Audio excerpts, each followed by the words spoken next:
The scar on Diana Preston's wrist looked like a jagged lightning bolt, pale against her olive skin, and when her new boss first noticed it during their second meeting, she told him it was from a childhood accident with a glass door.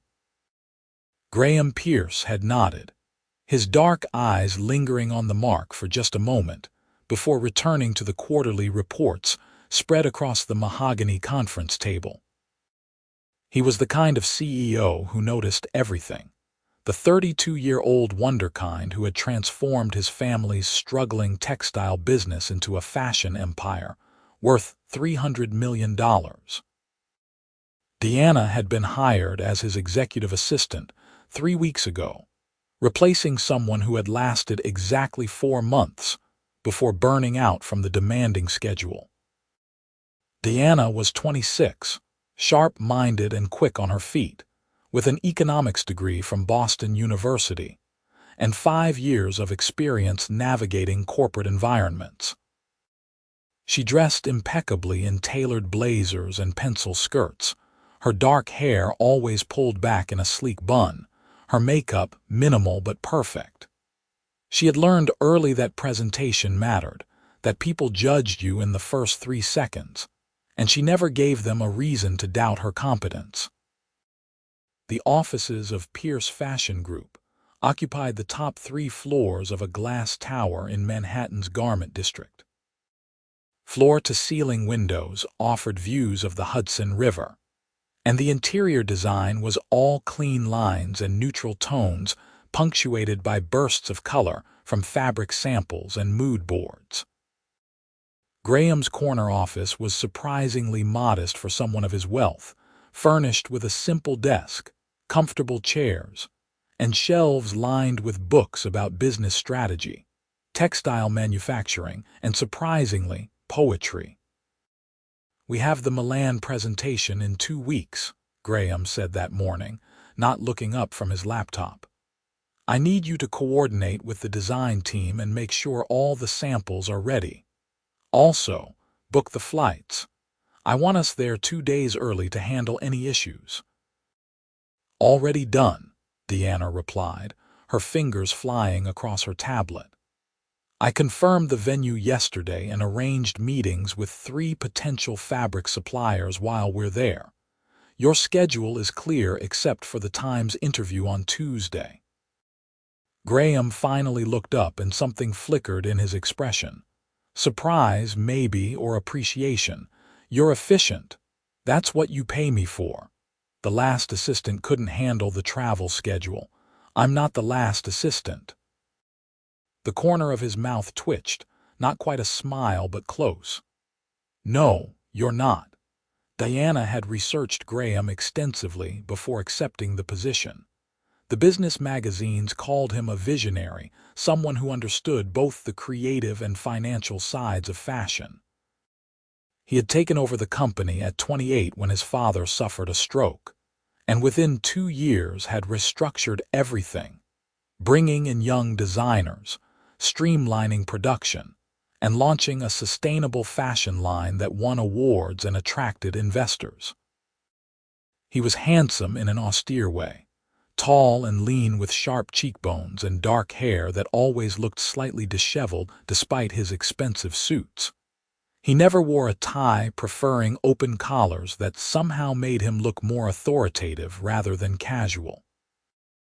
The tabloids occasionally linked him to models or socialites, but he never confirmed relationships publicly. He arrived at the office before 7 every morning and rarely left before 8 at night. He was demanding but fair, had a photographic memory for numbers, and according to office gossip, had never once raised his voice at an employee even when things went catastrophically wrong. Diana had been warned by the HR director that the position was challenging. "Mr. Pierce expects excellence," the woman had said, her tone carefully neutral. "He's not unkind, but he has very high standards. The last 3 assistants couldn't meet them." Deanna had smiled politely and thought, "Watch me." 2 weeks later they were in Milan.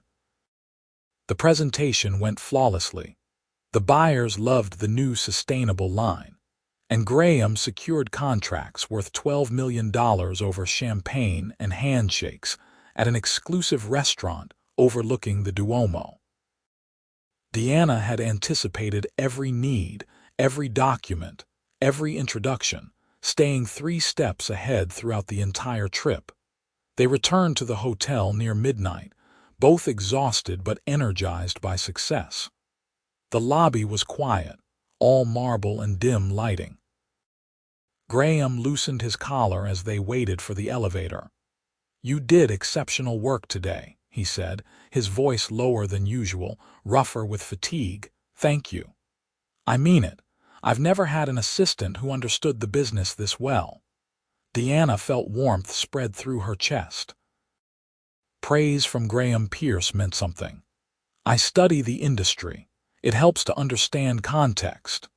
The elevator arrived and they stepped inside. Deanna pressed the button for the 8th floor where both their rooms were located. The hotel had booked them in a suite arrangement with separate bedrooms but a shared living area, standard for business trips where late-night work sessions were common. "That scar," Graham said suddenly, his eyes on the brass elevator panel. "You said it was from a glass door." Deanna's pulse quickened. She had almost forgotten the lie. "Yes, when I was 10, must have been painful. I don't remember much about it." He nodded slowly, but something in his expression suggested he was filing the information away, cataloging it alongside everything else he observed.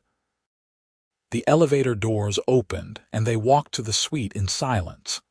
Deanna worked until 2 in the morning, preparing documents for the next day's supplier meetings. When she finally collapsed into bed, she dreamed of broken glass and blood, of screaming that no one could hear. Back in New York, autumn arrived with crisp air and golden light that made the city glow. Deanna fell into the rhythm of Graham's schedule, learning his preferences, anticipating his needs, becoming indispensable.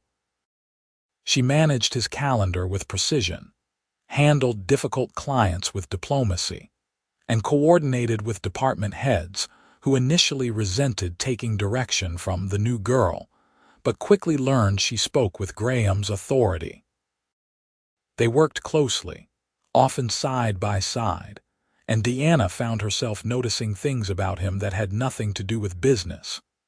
The way he rolled up his sleeves when concentrating on a problem, exposing strong forearms. How he drank his coffee black in the morning, but allowed himself espresso with sugar in the afternoon. The small scar above his left eyebrow that she learned came from a childhood hockey accident. His habit of running his hand through his hair when frustrated, leaving it adorably messy. She forced herself to ignore these observations. Graham Pierce was her boss, her extraordinarily wealthy and powerful boss, and she was his employee. The power dynamic made anything else impossible, and Deanna had worked too hard building her career to jeopardize it with inappropriate feelings. But late at night, alone in her small apartment in Brooklyn, she sometimes let herself think about the way his eyes softened when he looked at her, or how his hand had briefly touched her shoulder when she worked late one evening, the warmth of his palm burning through her blouse. It was dangerous territory, and Deanna knew it. One afternoon in October, Graham emerged from a particularly brutal board meeting looking tense. The older members of the board, remnants from his father's era, constantly questioned his decisions despite the company's obvious success. Deanna had coffee waiting for him, along with the contracts he wanted to review. "They're insufferable," he muttered, dropping into his chair. Wilson spent 20 minutes questioning the sustainability line's profit margins. I showed him the projections 3 times. "He's protecting his position," Deanna said calmly. "He knows the old guard is being phased out." Graham looked at her with something like gratitude. "You see it too. It's obvious. He's scared you'll replace him with someone who understands the modern market." "I should replace him." "He's dead weight." But he's friends with 3 other board members who vote as a bloc. You need 2 more quarters of exceptional growth before you can move against him without causing problems. Graham leaned back, studying her. How do you know that? I pay attention to power structures. It's the same in every organization. You're wasted as an assistant. Diana's breath caught. I'm not wasted. I'm exactly where I want to be. The words hung between them, heavy with meaning neither acknowledged. Graham's eyes darkened, his gaze dropping briefly to her lips before returning to her eyes. The moment stretched, taut with unspoken tension. Then his phone rang, shattering the spell. He answered it, and Diana retreated to her desk, her heart pounding. That evening, she stayed late finishing expense reports. Most of the office had emptied by 7, leaving just the hum of computers and the distant sound of cleaning crews. Graham was still in his office, door open, reviewing designs from the spring collection. Diana was filing documents when she caught her wrist on the sharp edge of a metal drawer. She hissed in pain, watching blood well up next to her old scar, the new cut mirroring the path of the old mark. "Let me see that." Graham's voice startled her. He had appeared silently, suddenly standing beside her desk. "It's nothing, just a scratch." He took her hand anyway, his touch gentle but firm, examining the cut. His thumb brushed dangerously close to the old scar. "You need to clean this properly. Come on." He led her to the executive bathroom, a spacious room with granite counters and soft lighting. Diana perched on the counter while Graham retrieved the first aid kit from under the sink. He cleaned the cut with careful attention, his large hands surprisingly delicate. "This old scar," he said quietly, his finger tracing the lightning bolt shape. "You said it was from a glass door when you were 10. Yes. That's the second version. The first time I asked, you said it was from a childhood accident. You didn't specify what kind." Diana's mouth went dry. She had forgotten the exact wording of her initial lie. "Same thing. Glass door is a childhood accident." Graham applied antibiotic ointment, his touch sending electricity up her arm. "Last week, you told Sarah from HR it was from a bicycle crash when you were young." The room felt suddenly smaller. Diana pulled her hand back. "I must have misspoken." "You never misspeak." Graham's dark eyes held hers, gentle but probing. "Diana, I'm not trying to push, but I notice inconsistencies. It's what makes me good at business." "And you've given me 3 different versions of how you got that scar." Her throat tightened. "Why does it matter?" "Because you're lying and I want to understand why.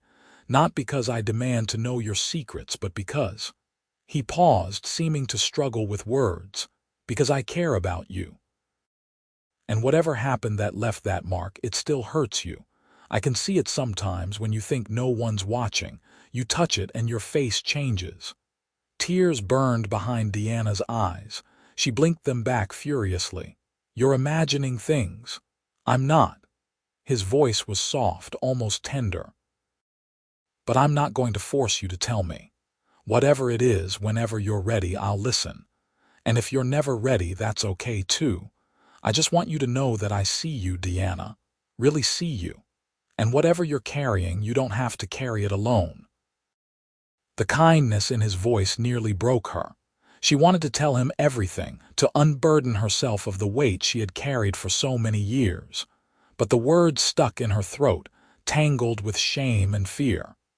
"Thank you for cleaning the cut," she whispered. Graham nodded slowly. He finished bandaging her wrist, his fingers lingering for just a moment before he stepped back. "Get some rest. Tomorrow's a long day." Diana nodded, not trusting her voice. She gathered her things and left, feeling his eyes on her back as she walked away. That night, she lay awake staring at her ceiling, remembering. The truth was uglier than any lie she had told. The scar was from her ex-boyfriend, Derek, who she had dated during her senior year of college. He had been charming at first, attentive and sweet, but gradually became controlling. He questioned where she went, who she talked to, what she wore. The emotional manipulation escalated to pushing, then hitting. Then one terrible night when she tried to leave, he had grabbed a broken bottle and dragged it across her wrist, not deep enough to be truly dangerous but enough to hurt, to scar, to mark her. She had pressed charges, gotten a restraining order, moved across the state. She had built a new life, a new identity, leaving that terrified girl behind. But the scar remained, and with it the shame. Not shame at being a victim. Her therapist had helped her work through that. But shame at having stayed as long as she did, at not recognizing the warning signs sooner. She never told employers the truth, because she worried they would see her as damaged, as someone who made poor decisions, as weak. So she lied, and the lies multiplied. And now Graham had noticed the inconsistencies because of course he had. He noticed everything. The next morning, Diana arrived at the office at 6:30, earlier than usual, hoping to avoid Graham until she had composed herself. But his light was already on, and when she passed his door, he called out, "Morning, coffee's fresh." She had no choice but to enter.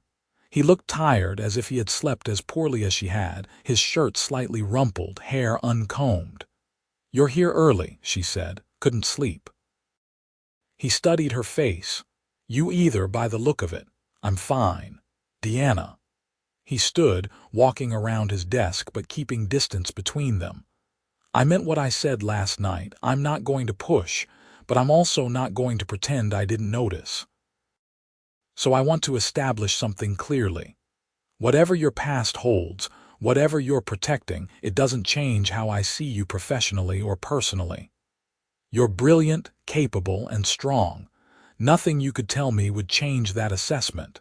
Her eyes stung. "You don't know what you're saying." "I know exactly what I'm saying.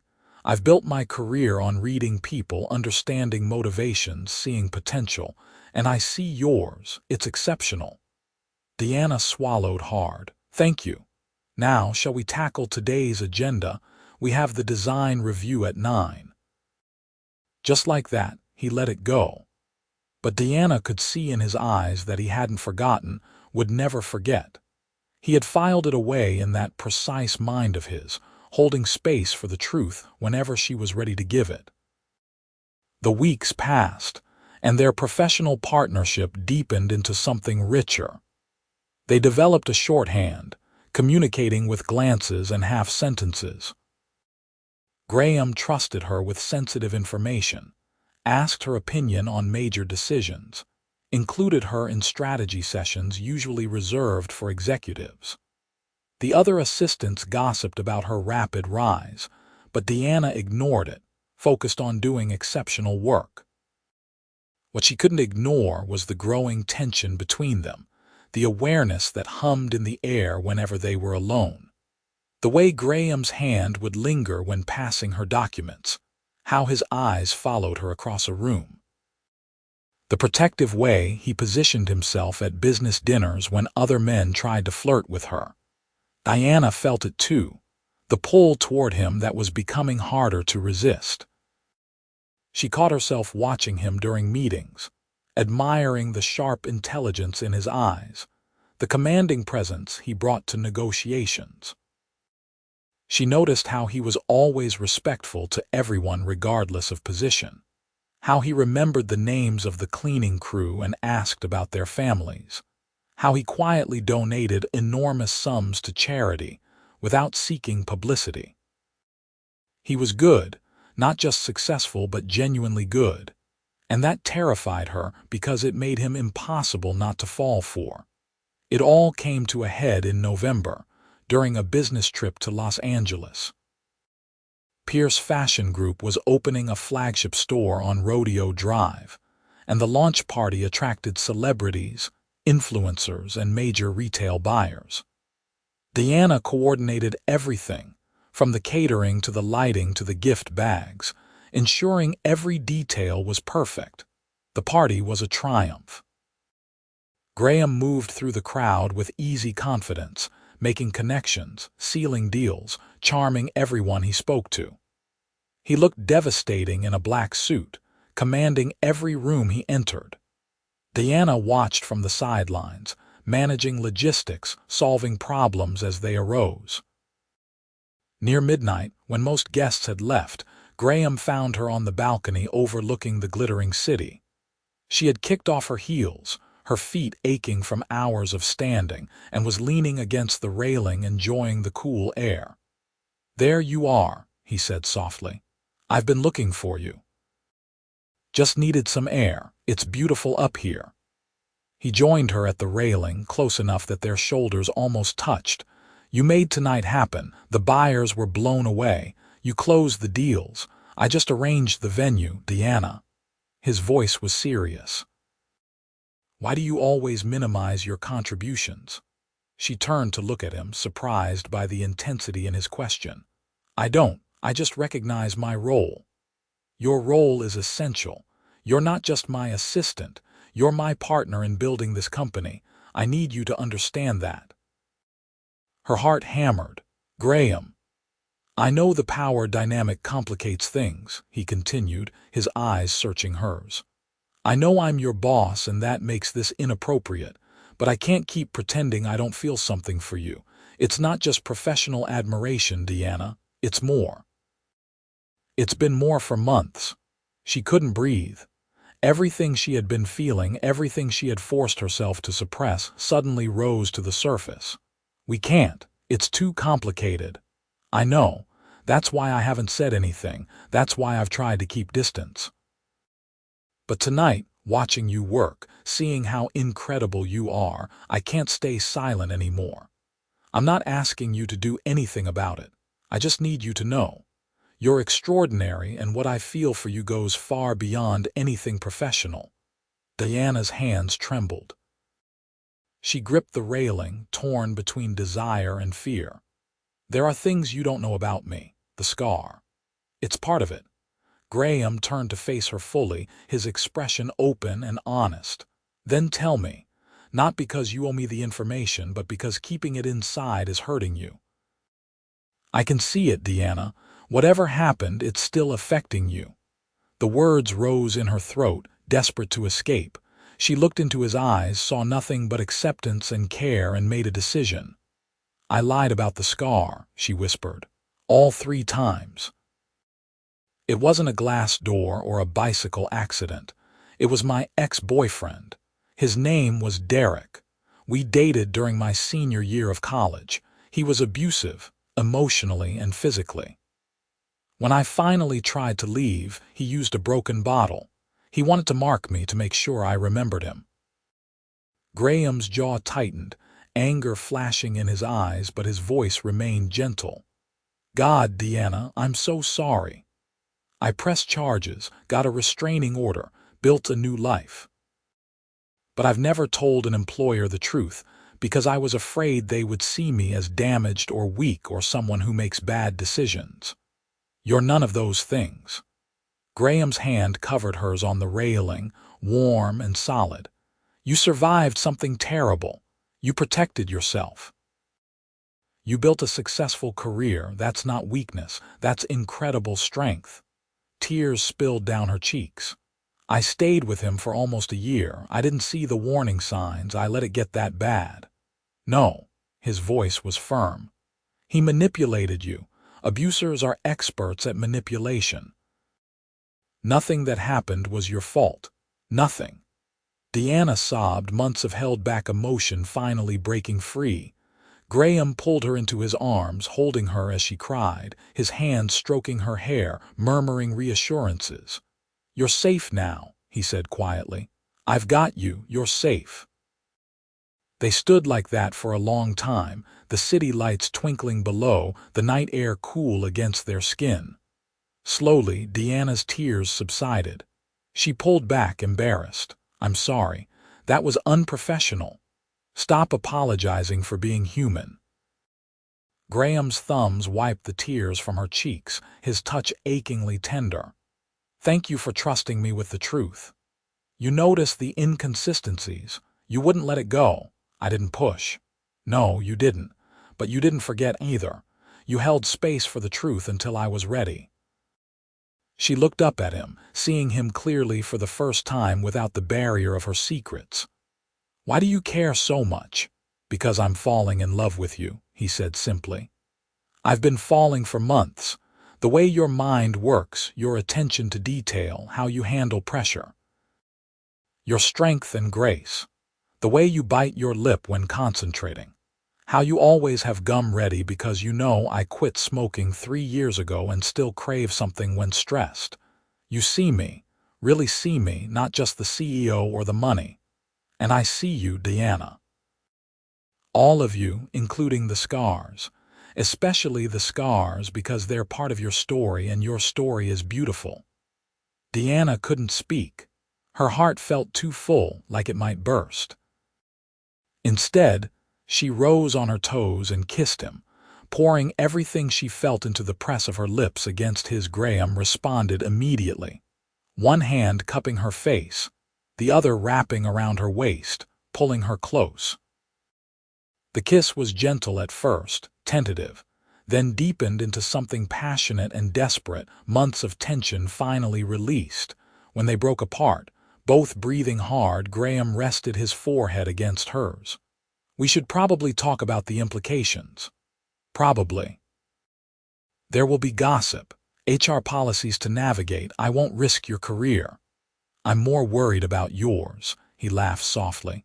"I own the company, but you're right that we need to handle this properly. I don't want anyone claiming favoritism or questioning your position." "So what do we do?" "We could go to HR together, disclose the relationship. I can arrange for you to report to someone else if needed, though I'll hate not working with you directly." Diana considered this. "Or I could transfer to a different department, use my understanding of the business in a strategic role." "You'd be incredible in strategy, but I need you to know that any promotion isn't because of our relationship. It's because you've earned it." "I know." They kissed again, softer this time, savoring the moment. The Los Angeles night stretched around them, full of possibility. Over the next few weeks, they navigated the complexity of their new relationship with the same precision they brought to business. Graham met with HR, disclosing their involvement and ensuring proper protocols were followed. Diana accepted a position in the strategy department with a significant raise. Her new role focused on market analysis and long-term planning. The gossip was minimal because everyone who worked with Diana knew she was exceptional at her job. They kept their relationship private at first, not hiding it but not advertising it either. Graham would visit her new office with legitimate business questions that turned into stolen kisses behind closed doors. They went to dinner at quiet restaurants far from the usual business haunts, talking for hours about everything and nothing, learning each other's stories. Diana met Graham's mother, a sharp-eyed woman who had been instrumental in the company's early years before stepping back due to health issues. She approved of Diana immediately, telling Graham later that she was the smartest thing he had ever done. Graham wanted to meet Diana's family, but that was complicated. Her parents had divorced when she was young, both remarrying and starting new families where Diana felt like an afterthought. She had built her life independently, creating her own definition of family. Graham understood, having felt similarly isolated despite coming from wealth. "We'll build our own family," he said one evening in his penthouse apartment, holding her close on his sofa. "However that looks for us." Diana's heart swelled. "You're thinking long-term." "I've been thinking long-term since you organized that Milan trip, and I realized I never wanted to travel without you." She kissed him, the gesture communicating everything words couldn't capture. The relationship deepened through winter. Graham was attentive and thoughtful, learning the small things that made Diana happy. Fresh flowers delivered to her office every Monday. Books by authors she mentioned enjoying. Taking her to a tiny Italian restaurant in Brooklyn because she once said she missed good pasta. Learning that she loved old movies and surprising her with a classic film festival at a boutique theater. He was also patient with her boundaries. Deanna's past trauma had left scars deeper than the one on her wrist, manifesting in occasional panic when someone moved too quickly or raised their voice. Graham learned her triggers, gave her space when needed, and held her when she wanted comfort. He showed her through consistent action that she was safe with him, that his love came without conditions or control. For Deanna, loving Graham felt like coming home. He challenged her intellectually, made her laugh, supported her ambitions, and looked at her like she was the most precious thing in his world. The physical intimacy grew naturally from their emotional connection, passionate and tender, with Graham always attentive to her needs and comfort. By spring, they had been together nearly 6 months. Pierce Fashion Group was thriving, the sustainable line had won industry awards, and Graham's leadership was finally gaining unanimous board approval. Diana's strategic analysis had identified emerging markets that yielded significant growth, cementing her reputation as a valuable executive. One evening in May, Graham took her to the rooftop garden of his building. The Manhattan skyline glittered around them, and strings of lights created a canopy of stars. A small table was set with champagne and strawberries. "This is beautiful," Deanna said, turning to smile at him. Graham took her hands, his expression serious but warm. "Diana Preston, you walked into my office 8 months ago and changed everything. You made me a better CEO, a better man. You showed me what partnership really means. You're brilliant and strong and kind, and I fall more in love with you every single day." He dropped to one knee, pulling a velvet box from his pocket. Deanna's hands flew to her mouth, tears already forming. "I know we haven't been together as long as some people might think is traditional," Graham continued, "but when you know, you know. And I know that I want to spend my life with you. I want to build a future together, whatever that looks like. I want to make you laugh every day and support your dreams and hold you when things are hard. I want to be the person you trust with your secrets and your fears and your hopes."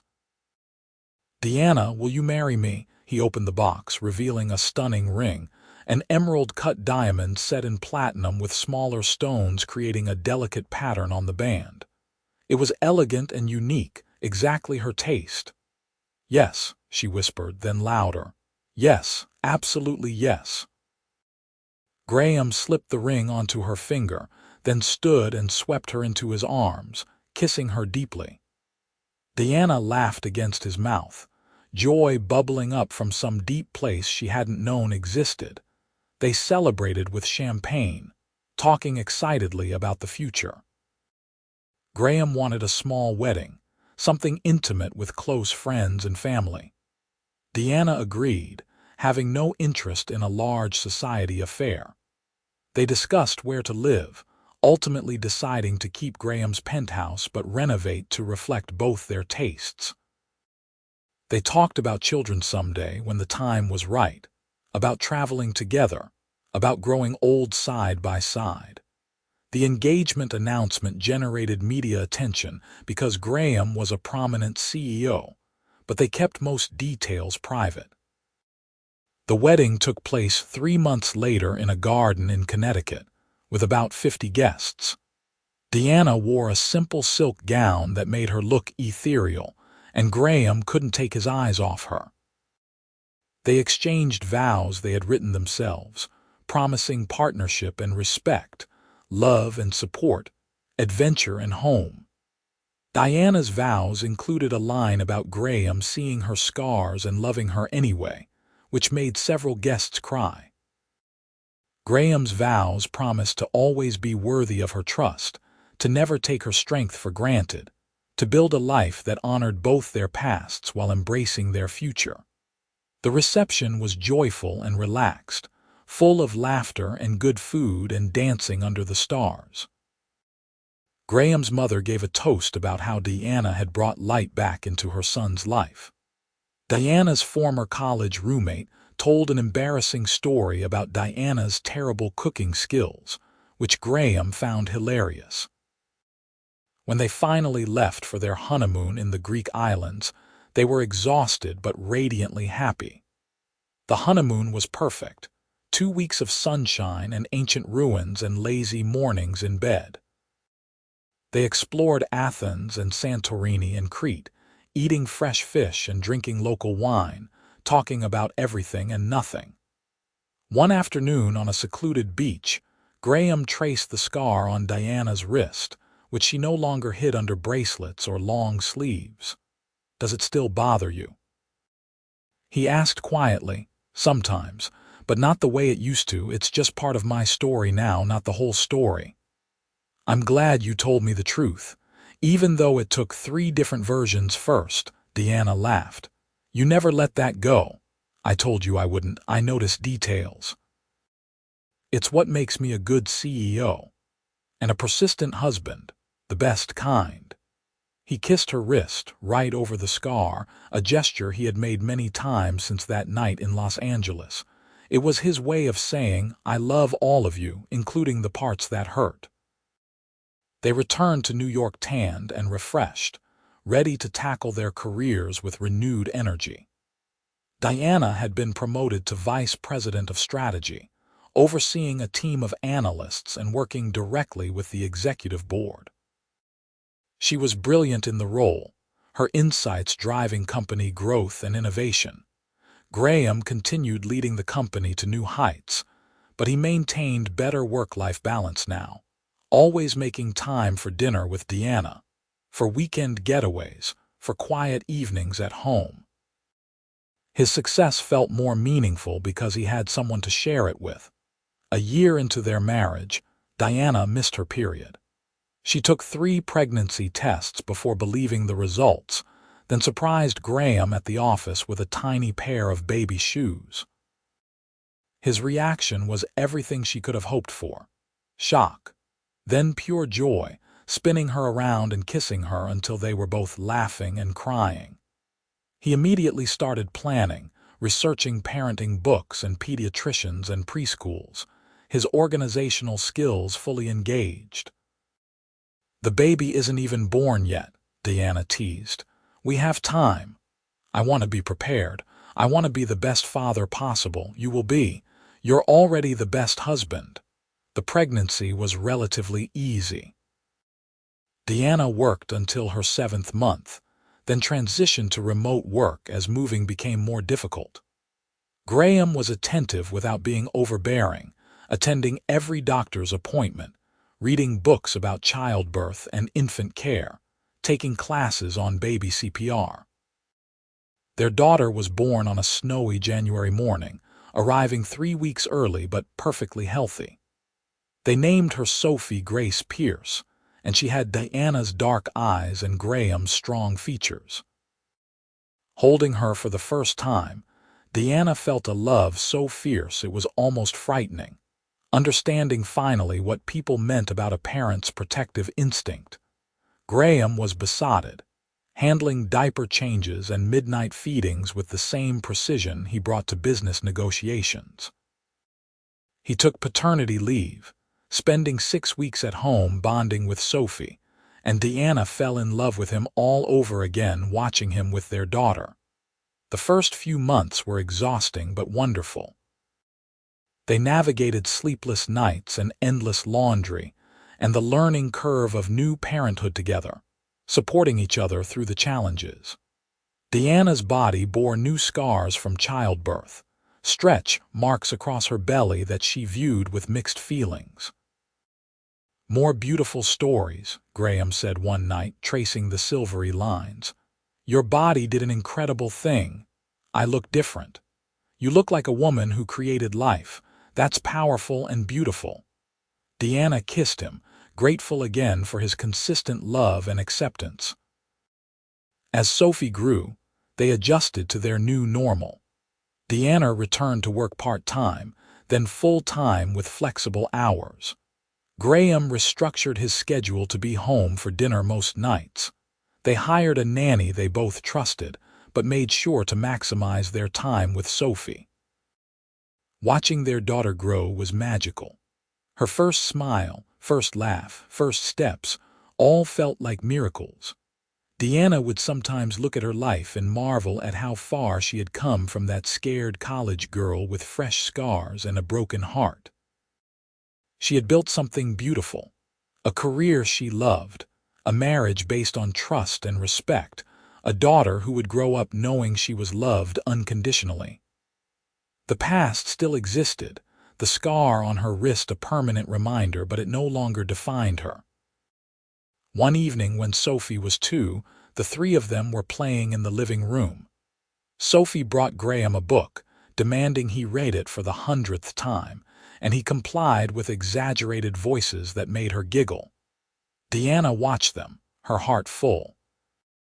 Graham caught her eye and smiled, the expression soft and intimate, full of shared history and future promises. "What are you thinking?" he asked. "That I'm happy. Completely, totally happy. Good, that's all I ever wanted." Sophie climbed into Diana's lap, and Graham joined them on the floor, wrapping his arms around both his girls. They stayed like that for a long time, a family built on honesty and healing, on second chances and stubborn love. Later that night, after Sophie was asleep, Deanna and Graham stood on their balcony overlooking the city that had brought them together. Graham held her from behind, chin resting on her head. "You ever think about that first day you started working for me?" he asked. "Sometimes. I was so nervous. You didn't show it. You walked in like you owned the place. Fake it until you make it. You made it, Deanna. You built an incredible career and you're an amazing mother, and I'm so proud of you." She turned in his arms, looking up at him. "I never thanked you properly." "For what?" "For noticing the inconsistencies about my scar. For not pushing, but not forgetting either. For holding space for the truth until I was ready. If you hadn't paid attention, if you hadn't cared enough to remember, I might never have told you, and we wouldn't have this." Graham cupped her face, his thumb stroking her cheek. "I would have waited forever if needed. Some things are worth the patience. I love you, more than I have words for. I love you too. Always have. From the moment you told me you weren't the last assistant, with that confident look in your eyes. I knew then you were special." They kissed under the stars, the city lights glittering around them, their daughter sleeping peacefully inside, their future stretching bright and beautiful ahead. Years later, when Sophie asked about the scar on Diana's wrist, Diana told her the truth in age-appropriate terms. She explained that sometimes people we care about hurt us, but that we can heal and build new, better relationships. She told her about being scared to share the truth, and how her father had been patient and kind and created a safe space for honesty. "Your father noticed things," Deanna said, running her finger along the faded lightning bolt. "He saw that I was telling different stories, and instead of getting angry or demanding answers, he just waited. He told me he cared, and that whenever I was ready, he would listen. That's what love looks like, Sophie. It's patient and kind. It sees your scars and doesn't turn away." Sophie touched the scar gently. "Does it still hurt?" "Not anymore. Now it just reminds me how strong I am and how lucky I was to meet your father." Graham, who had been listening from the doorway, came over and kissed Diana's wrist, then Sophie's forehead. "And I'm the lucky one. I got both of you." Sophie giggled, and Diana pulled them both close, these people who had become her whole world. The past existed, would always exist, marked permanently on her skin.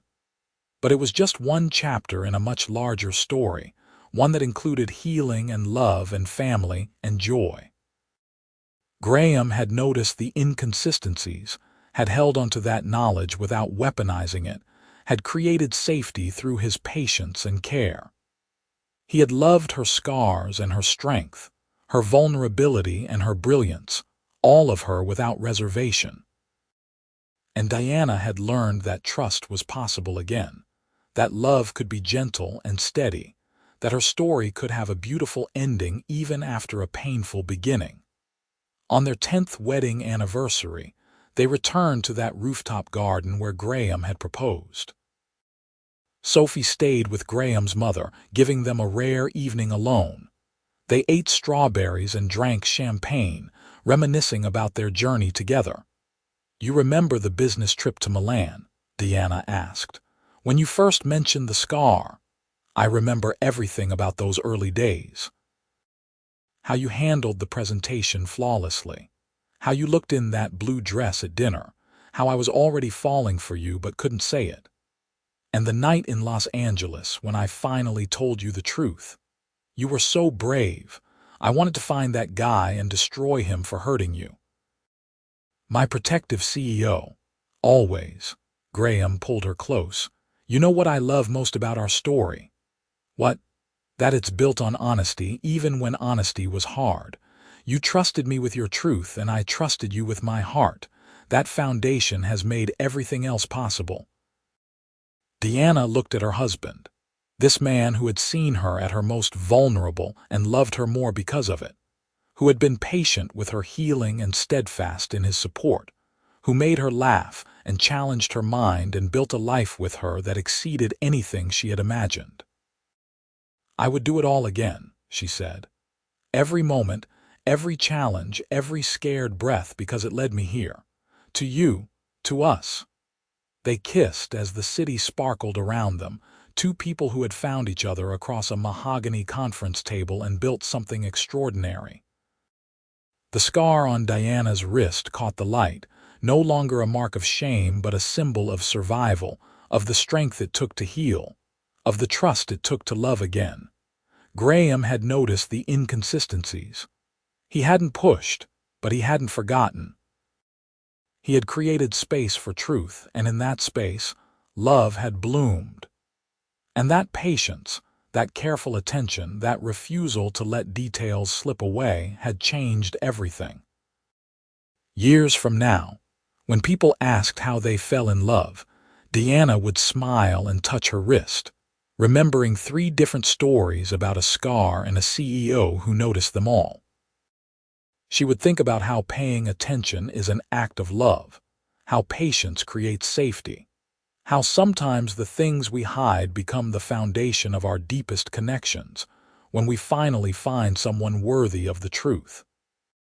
And she would be grateful, every single day, for the man who saw her scars and chose to love them, who held space for her story until she was ready to tell it, who built a life with her that honored both their pasts while creating a beautiful future. Their story wasn't perfect, but it was real. And in the end, that was everything.